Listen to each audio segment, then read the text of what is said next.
अरहम, मैं फिजा की वजह से ना बहुत परेशान हूँ। मगर फिजा तो बड़ी बहादुर लड़की है, हर हालात का सामना करना जानती है और सारी बातें साकिब को खुल के क्यों नहीं बोलती? साकिब भाई बहुत बदल गए हैं अब, वो हमारी कोई बात नहीं सुनते, बस रानी भाभी की बात सुनते और मानते हैं। ओ रानी, मैं रानी भाभी को गलत नहीं कहूँगी, क्योंकि अरहम उनकी वजह से ही तो हमारी बात हो रही है ना अभी।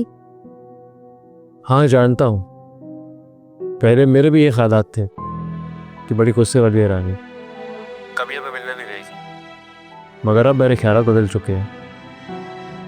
बल्कि मैं खुद उससे मिलना चाहता हूँ, उससे मामा की ज़्यादतियों की माफ़ी मांगना चाहता। तो अरहम आप आ जाए ना घर।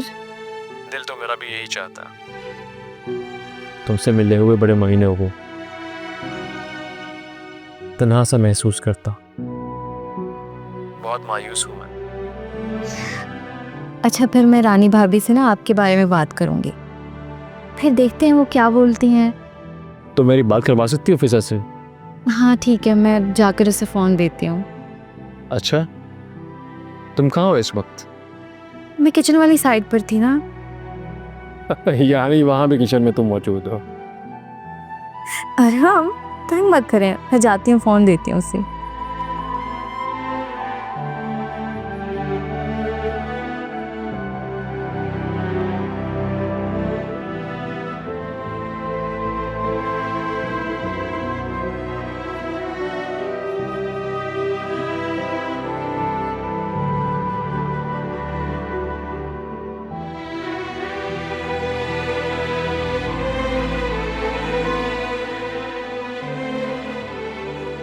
फिजा, अरहम तुमसे बात करना चाहते हैं, ये लो।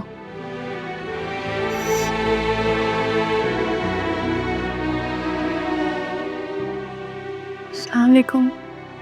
वालेकुम अस्सलाम, कैसी है मेरी प्यारी लाडली बहन? बहुत डरती हूँ, बहुत बुज़दिल हो गई हूँ, खौफ आता है लोगों की बातों से। तुम और डर जाओ? हाँ, इम्पॉसिबल। हाँ, मैं ये मान सकता हूँ कि तुमसे सब डरते होंगे। मेरे अपनों ने तो मुझे बुज़दिल बना दिया अरहम भाई, बहुत तन्हा हो गई हूँ मैं। आप भी तो नहीं आते अब मुझसे मिलने। नहीं मेरी प्यारी बहन, मेरी गुड़िया, तो तन्हा नहीं हो। जो लोग मुझे गुड़िया कहते थे ना, वो मुझे मारते हैं अरहम भाई।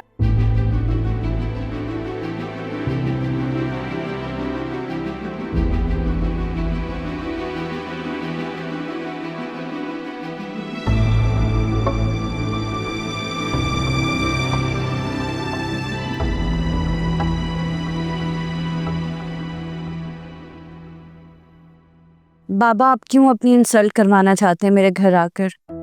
साकिब नहीं मानेंगे, मैं आपको बता रही हूँ। परेशानी की बात नहीं है, वो मान जाएगा, ज़ारून से बात कर लेगा। और वैसे भी तुम कह चुकी हो कि तुम्हारा मसला तो है नहीं, ज़ारून को उससे बात कर लेने दो, मान जाएगा। हम तो उसका मसला हल कर रहे हैं ना, आसानी कर रहे हैं उसके लिए। हमें जहेज नहीं चाहिए, बहुत सादगी से शादी होनी है, ठीक है?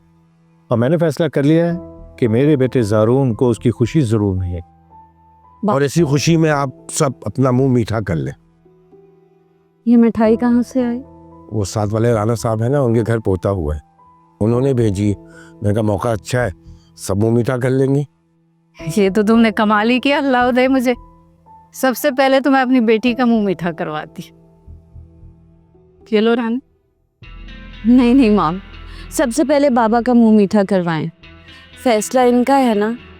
तुम्हें तो पता ही है ना कि मुझे शुगर है, मैं तो ये खा नहीं सकता, लेकिन मैं फिर भी चखूंगा ज़रूर।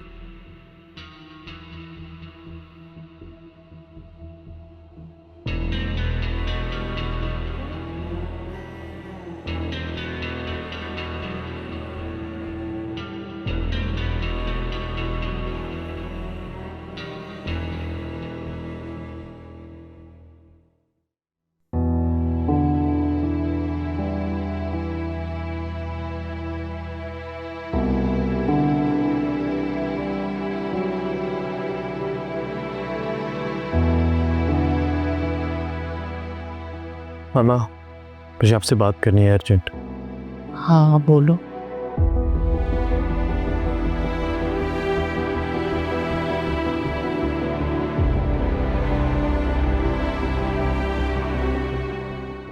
ये क्या कह रहे हो तुम? मैं कैसे मान लूं कि साकिब ने फिजा पे हाथ उठाए? मामा, मेरी खुद बात हुई है फिजा से कॉल पे, रो रही थी वो। अगर मुझे कोई और कहता मैं कभी यकीन ना करता। हद हो गई है, वैसे पागल हो गया है क्या साकिब? मतलब जवान बहन पे हाथ उठाया उसने, वजह क्या थी? पता नहीं मामा, उसने कॉल ही बंद कर दी और तभी ये बात नहीं जानती। यकीनन ये उस रानी की शरारत होगी, उसे ना एक आंख नहीं भाती है फिजा। उसी ने साकिब को भड़काया होगा फिजा के खिलाफ। ओ कम ऑन मामा, हर बात का इल्जाम रानी को क्यों दे रही है? इसमें कहीं ना कहीं कसूर साकिब का भी हो सकता है। रिता ने मुझे खुद बताया कि रानी फिजा का बहुत ख्याल रखती है। अगर उसको इससे इतनी नफरत होती तो घर में क्यों रखती है उसको? वैसे मामा, साकिब बहुत ही बेशरम इंसान है जो अपनी बहन पे हाथ उठाता है। मैं कल रानी से बात करूंगा फिजा से मिलने के लिए। मुझसे उसका ये रोना, ये तड़पना बर्दाश्त नहीं हो रहा मामा।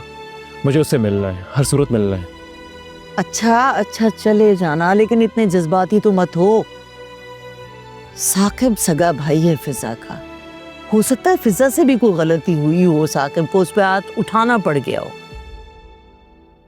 लेकिन मैं तुम्हें जाने से नहीं रोक रही, तुम जाना जरूर, तभी जाके सही सूरत हाल पता चलेगी। अभी तो कुछ नहीं कह सकते ना। अफसोस बड़ा हुआ है मुझे, साकिब ने कैसे ये हरकत की।